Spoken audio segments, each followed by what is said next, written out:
The Book of Genesis, Chapter 14. War of the Kings.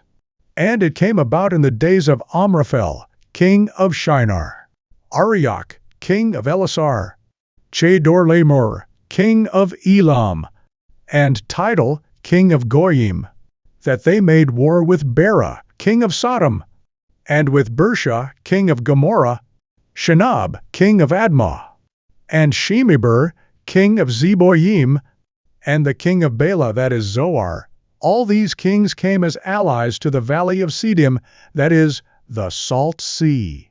For 12 years they had served Chedorlaomer, but in the 13th year they rebelled.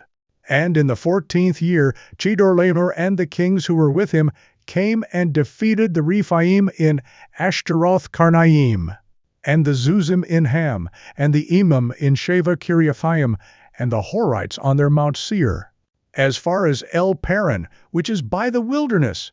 Then they turned back and came to An Mishpat, that is, Kadesh, and conquered all the country of the Amalekites, and also the Amorites, who lived in Hazazon Tamar, and the king of Sodom, and the king of Gomorrah, the king of Admah, and the king of Zeboim, and the king of Bela, that is, Zoar, came out, and they lined up for battle against them in the Valley of Siddim, against Chedorlaomer king of Elam, Tidal king of Goiim, Amraphel king of Shinar, and Arioch king of Ellasar, 4 kings against 5.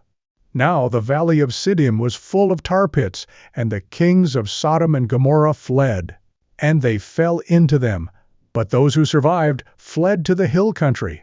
Then they took all the possessions of Sodom and Gomorrah and all their food supply, and departed.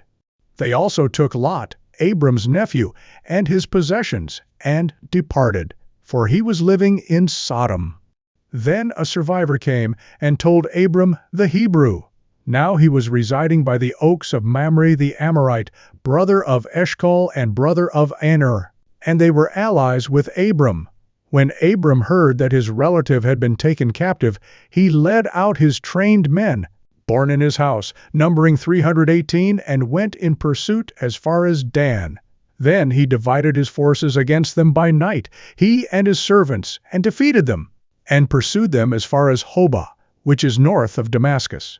He brought back all the possessions, and also brought back his relative Lot with his possessions, and also the women and the other people. God's promise to Abram.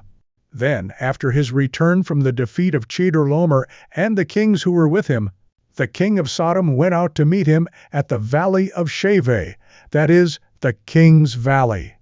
And Melchizedek, the king of Salem, brought out bread and wine. Now he was a priest of God Most High.